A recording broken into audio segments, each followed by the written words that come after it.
Hello everybody, and welcome to the video on setting up a Discord server. So this is the second of three parts. There was an introductory video. If you didn't get a chance to watch that, it goes through some of the most commonly asked questions about Discord, and this video is how to set it up. The next video will be some of the more advanced features like adding bots and things like that. So first, I want to show you one of my class Discord servers. So I've changed all the names to just student 1, student 2, so that their privacy is ensured. And I've changed the group names, the partners here, just to be buddies 1, 2, 3. So let me take you on a little tour of Discord first. When students join, they are put in this welcome and announcements channel. So this is a channel that only I can post in. Actually, any teacher can post in, but I'm the only teacher in this class, so I'm the only one with the teacher role. So you can see there's welcome and announcements, and then just a few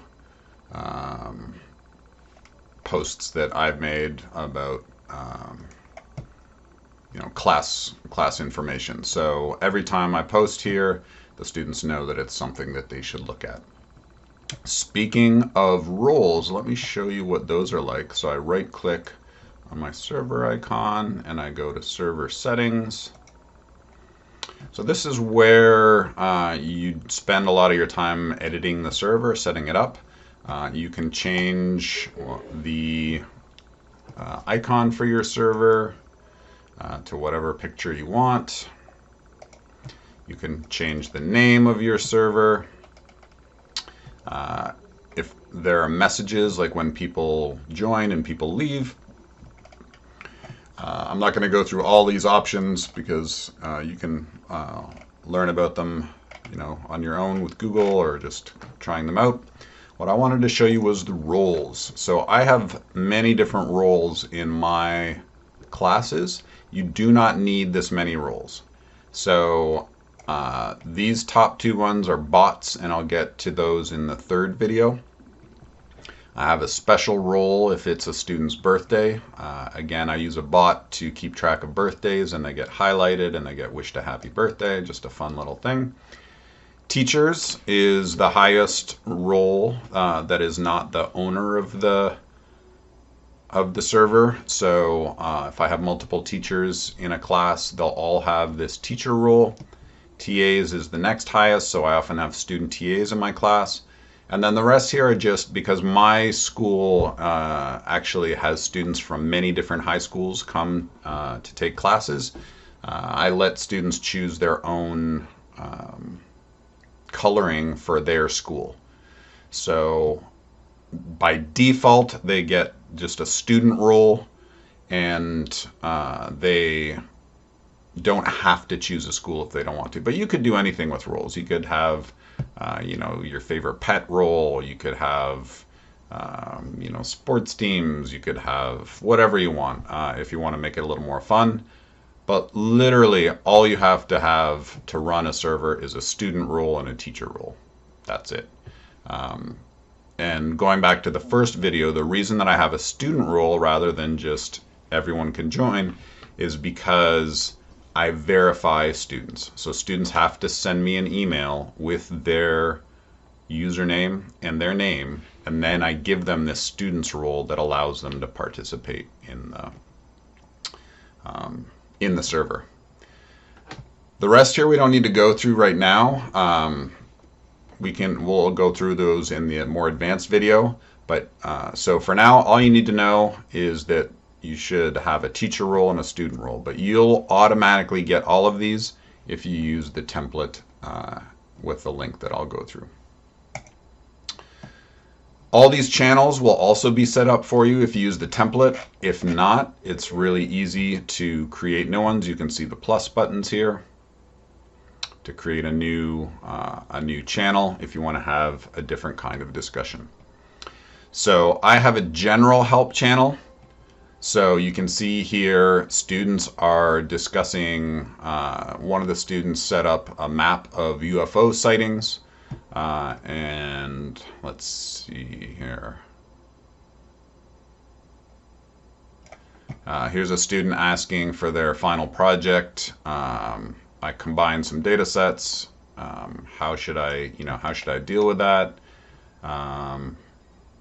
Some curved lines of fit. So you can see that students here are participating by asking for help and offering advice. What am I doing wrong, right?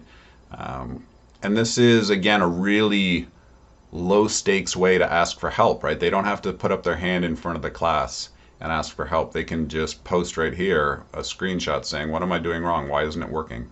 And in this case, I have two students here asking for help at the same time. But anyway, so that's the general help channel. And then in addition to that, I actually have individual unit help channels. So to avoid some of that, overlapping 5 different people asking for help at the same time, in these subunits, students can ask for help and get help from each other and from me specifically for a certain unit. And that way they're not all asking for the same help at the same time. Finally, there's partner chats here. You can see, as I mentioned in the intro video, I only have 2 or 3 students per chat, and that way they get to know each other. And I add prompts like, if you had to tell a story about your weekend, what would it be? Some students, if they're out because of COVID, have to work from home. And then, if they're doing a partner project, they really, can interact with each other here without having to talk during class. If they're working on a partner project, they can work on it at home together in this, semi-private channel. It's not totally private because I can see what they're doing, but it allows them to communicate that way. And then, as I mentioned again in the introduction, I have an off-topic general chat. So this is just a fun place for them to, talk about whatever. I mentioned I have a bot that wishes people happy birthday. You can post Rick Astley videos. So this is a way for students to just do fun things with each other, not related to class content, and it really helps build community. You often get a few kids that really get into it and kind of drive the conversation, which makes it a lot of fun. I always have a cat picture, channel because that's what the internet was invented for. There's my cat, but it's just, people will also post dogs and other pets, and it's just kind of a fun way to, again, encourage community in the class.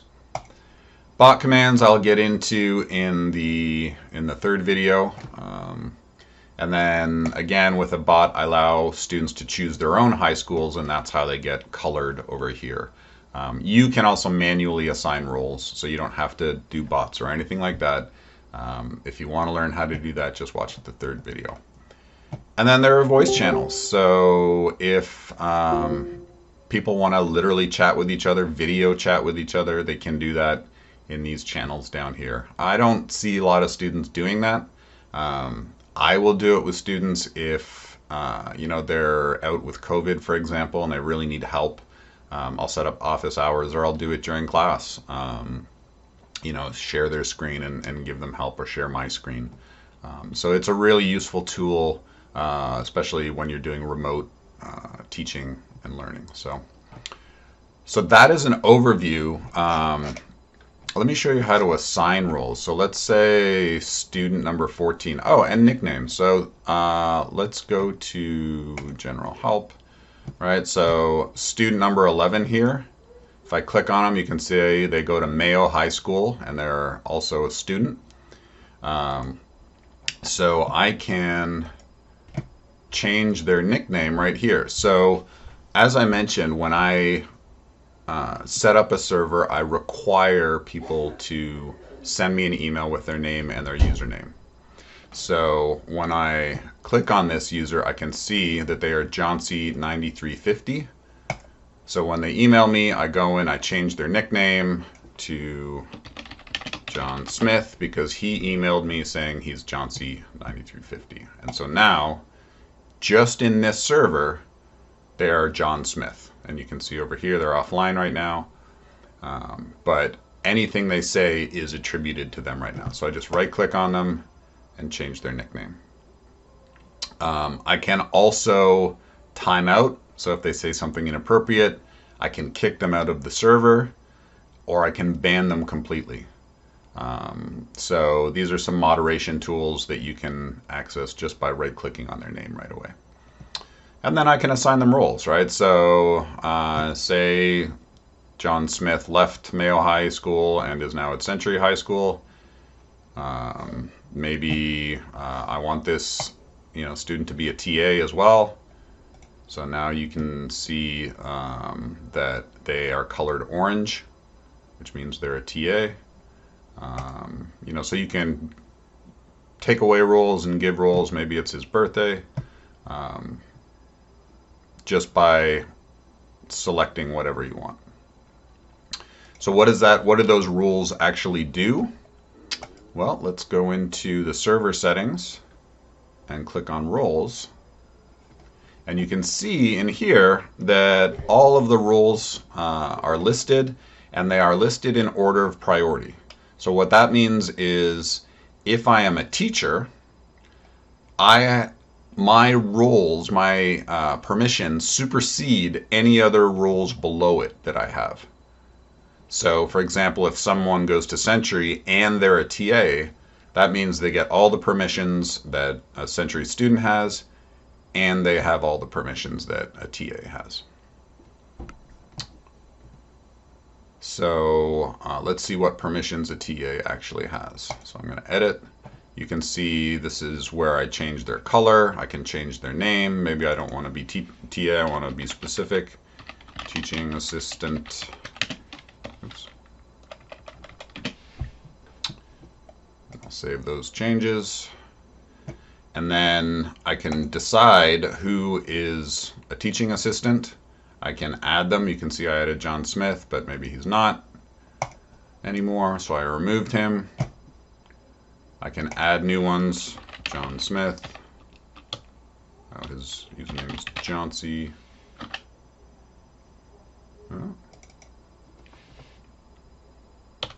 Oh, that's searching members. I want to add members, so John Smith. There we go. So now he's back in. This search is just for ones that are already there. So what permissions do they have? You can see all the permissions in here. Can they view channels? Can they manage the channels? That's a powerful one. You want to be careful with that.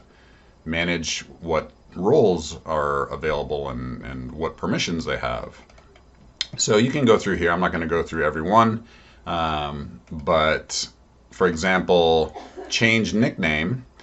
I allow teachers and TAs to change their own nickname, but I do not allow students to change their own nickname because I want them to use their real name and not be able to change that.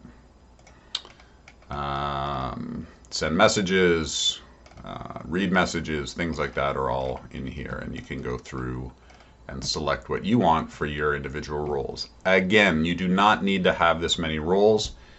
You really only need to have teachers with all the permissions and students with just permissions to send and receive messages, and that's about it. So you can see students here have use voice activity, can read message history, can mention people, can use stickers, add reactions, attach files, send messages, but that's about it. They can't do anything else. All right, so that was a tour of my server. So what about creating your own server? So I'm going to go ahead and create a server by clicking on this link right here. So in the frequently asked questions, how do I create a new server?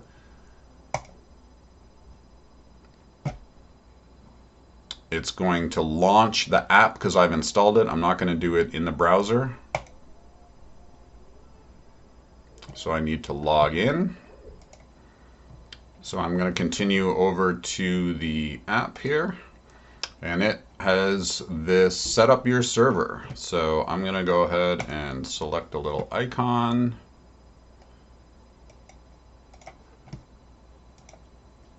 That's the Discord logo. I'm going to call it Discord in Academics PD server. And you can see all of these channels that are automatically going to be set up. Okay, so I'm going to go ahead and create it. And it says, welcome to Discord in Academics PD server. Right, so it's set up, and you can see there's a teacher channel here. And if I go to the channel, it already says only teachers and mentors have access to this channel. So if you use a template, it will set up some roles and channels for you, and you are welcome to use my template as much as you want. There are no invitations yet for this server. So the welcome and announcement channel is set up. So I'm going to create to the welcome and announcements channel. You can create an invitation to any channel. It's just where is the person going to land, right? So I'm going to create an invitation here. I don't want to use the default settings. I'm going to edit the invitation link here because I actually want it to never expire and have no limit. So I'm going to generate a new link here. And this right here now is the link that I am going to send out to my students, which is you. So I'm going to copy this. I'm going to put it in the instructions right here. And this is what I would do in Google Classroom is I would create an assignment that says sign up for our Discord server, and I would add the link directly as an assignment. I make it a 1-point assignment, and then once everybody is signed up, I actually delete it so it doesn't actually count towards their grade. And now we have an assignment that says sign up for our Discord server. So that is now live, and anybody that joins our Discord server will be put into this welcome and announcements. Here's the thing though, they won't be given any rules, and as you remember, I require people to verify. So once somebody joins, they won't have any rules. So for example, I don't have a role right now, so I'm going to give myself the teacher role.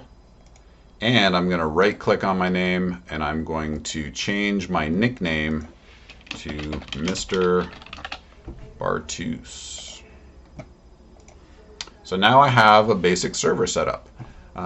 If I want to add those unit channels, like I said, if you want people to ask for help in individual units, I could create a category called help. And within the help, I'm going to say Unit 1. And now you can ask for help in Unit 1. If you want to edit the title, you know, post here for help with Unit 1. And you can see that it says here, post here for help with Unit 1. You can decide if you want to make groups, who is allowed. So I'll just use this one as an example. Go into permissions. Everyone is allowed right now, but I could remove that everyone and I could put in only teachers are allowed. Or I could select individual members are allowed.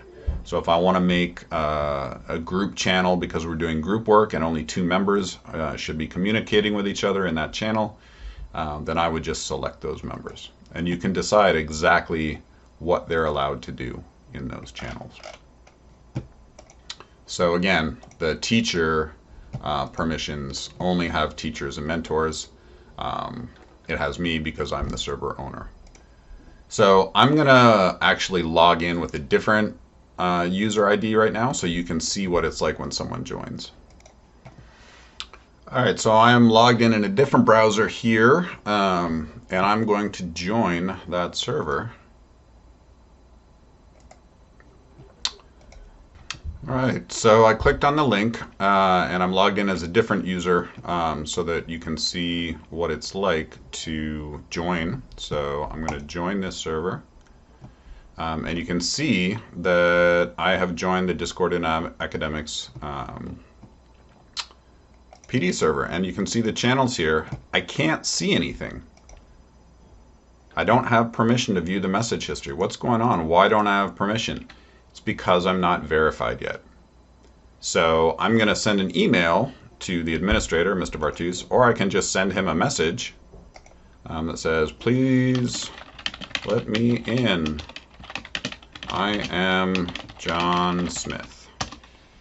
And that will send a message to Mr. B saying, you know, I am John Smith. This is a direct message. So now I'm going to go ahead and log in as myself, as the administrator, and verify this user. So I received that message from Joe Bartus, and you can see we have one mutual server in common. Please let me in. I am John Smith. All right, so thank you. You are verified. I sent him a message back. I go into this server, and you can see that Joe Bartus here has no role or anything like that. So I'm just going to click on him. Add a role says, let's say he's a student, and his name is John Smith.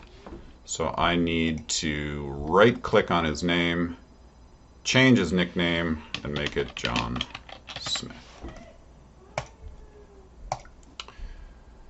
So I have my first student, and I hope that all of you will join this server. I am going to set it up in the third video with bots, so you can choose your own roles. You can switch from being a teacher to a student, change your school, all those kinds of good things. But this is a great introduction now. You can set up a server. You know what the roles do. Again, you don't need this many channels if you don't want. You can start small with just teachers and students and just some help channels, and that's a great way to get started. But if you have any questions, please join this server, and I will verify you, and you can ask us questions. You can ask each other questions. It's a really powerful tool, and I hope you will enjoy using it. Thanks very much.